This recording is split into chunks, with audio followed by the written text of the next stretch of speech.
4వ తారీఖున లెక్కల్లో ఆ ఫలితాలు వస్తాయి. మళ్ళీ విజయనగరంలో 9 స్థానాలు కూడా తప్పకుండా మేము సాధిస్తామనే విశ్వాసాన్ని తెలియజేస్తాను. మీ ద్వారా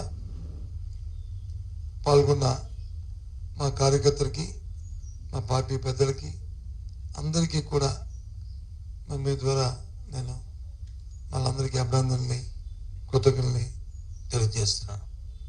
ఓకే.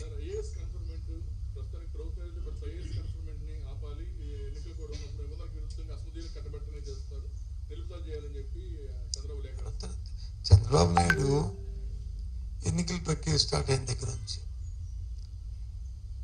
దేనికి లేఖ రాలేదు చెప్పండి? పెన్షన్ 3వ తారీఖున పెన్షన్ ఇస్తే వృద్ధులకి, వికలాంగులకి, తంతులకి, నేత కార్మికులకి, గీత కార్మికులకి ఇస్తే దాన్ని ఇవ్వద్దని లేఖ రాశాడు. సుమారు 30 మంది ప్రాణాలను పొట్టం పెట్టుకున్నాడు. ఆ తర్వాత ఆసరా వచ్చి 72% ఇచ్చిన తర్వాత ఇంక 38%, ఇంకా 28% మిగిలిపోతే అవి చెల్లిస్తుంటే అవి ఇవ్వడానికి వీల్లేదని చెప్పి లేఖ రాశాడు. ఆ 10 రోజులు ఆపారు. ఎన్నికల్లో విమలీకరణ చేశాడు. వాటిని ఇప్పుడు ఇచ్చే పరిస్థితిని తీసుకొచ్చాడు. దాంతోపాటు ఏదైతే చేయూత కార్యక్రమం ఉందో, చేయూత కార్యక్రమంకి ఇస్తామంటే అది ఇవ్వడానికి వీల్లేదు. అమ్మ అందరూ జగన్మోహన్ రెడ్డి పోటీ వేసేస్తారని దాని మీద వాళ్ళు పిటిషన్ పెట్టారు. దాన్ని ఆపారు. అది నిన్న మొన్న అది రిలీజ్ చేశాం. అది అగ్రికల్చర్ ఇన్పుట్ సబ్సిడీ కరువు కాటకు వస్తే ఇచ్చిన సబ్సిడీకి మరి వాళ్ళు వచ్చి దాన్ని ఇవ్వడానికి వీల్లేదని ఆటంకం పెట్టారు. దాన్ని వచ్చి ఇప్పుడు ఎన్నికలైన తర్వాత నిన్న మొన్న దాన్ని కూడా రిలీజ్ చేస్తాం. విద్యా కానుకకి, విద్యా దీవెనికి ఇస్తామంటే దానికి ఇవ్వడానికి వీల్లేదని అడ్డుపెట్టారు. దాన్ని వచ్చి కూడా ఎన్నికలు ప్రాపి నిన్న మొన్న దాన్ని కూడా ఇస్తున్నాం. ఇంక ఈబీసీ నేస్తం ఉంది, అది కూడా రేపు 2 అది కూడా రిలీజ్ చేస్తాం. చంద్రబాబు నైజమే అంతే. పేదవాడికి కానీ సంక్షేమం కానీ రాష్ట్రంలో జరగకూడదు. ఎందుకంటే ఆయన పుస్తకం రాసే మనసున్న మాటని వ్యవసాయం తొద్దండగా పేదవాళ్ళందరినీ దేశం నుంచి తొలియాలి, ఇలాంటివన్నీ అని చెప్పారు. ఉచిత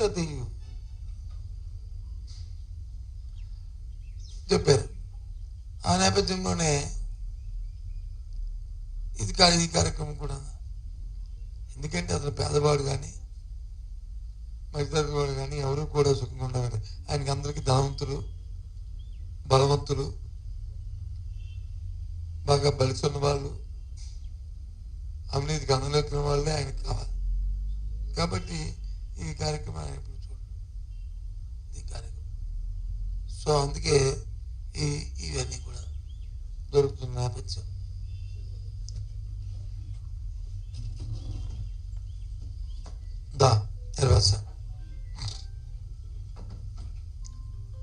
సో కాబట్టి ఇవాళ ఏదో ఐఏఎస్ రాశారంటే అదేమి పెద్ద ఇది కాదు. అది ఆయనకి అలవాటు అదొకటి, అలవాట్లో ఆయనకి వ్యసనం. అది ఏదో ఒకటి ఏదో అభివృద్ధి జరుగుతుంటే ఏదో ఒక దాని మీద బురదలను దాన్ని బోధంలో పెట్టి అది తప్పు అయినట్టు చూపెట్టడం అనేది కావాలి. ఆ నేపథ్యం కూడా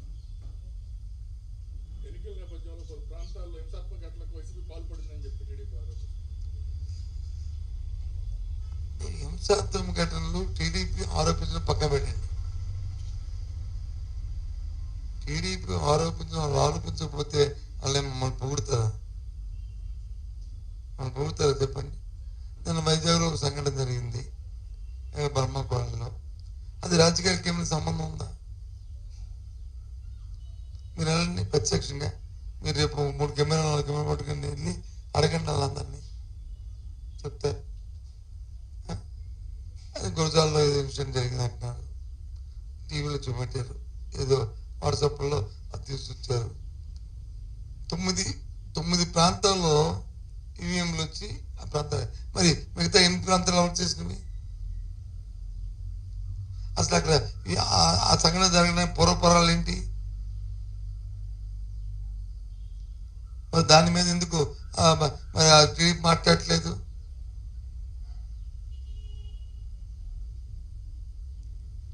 ఏమిటి సంఘటన ఆలోచించారు కదా. కాబట్టి ఇవన్నీ చౌకబారు, ఇది వాళ్ళు ఏంటి అక్రోశం అంటాం కదా, కడుపు మంట.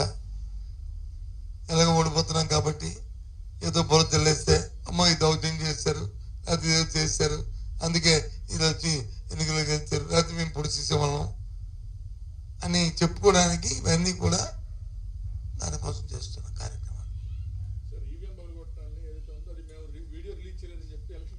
సరే, ఎవరు రిలీజ్ చేశారో ఎవరు రిలీజ్ చేశారో పక్కన పెడిస్తే మొత్తం 8 జరిగే ఇన్సిడెంట్లు, 8 ఇన్సిడెంట్లు ఎలక్షన్ కమిషన్ ని ఎవరు జరిగింది, ఎవరు జరిపించారు, ఏం జరిగాయి అని చెప్పండి. లేకపోతే ఏ ప్రాంతాల్లోనైతే పోలీస్ అధికారుల్ని, ఎస్పీ స్థాయి అధికారుల్ని బదిలీ చేశారో, ఎన్నికల నోటిఫికేషన్ వచ్చిన తర్వాత కూటమి నాయకులు Telugu Desam party, Bharatiya Janata party, celebrity party కలిసి పెట్టారు, ఆ ప్రాంతంలోనే జరిగే ఇన్సిడెంట్ అన్ని కూడా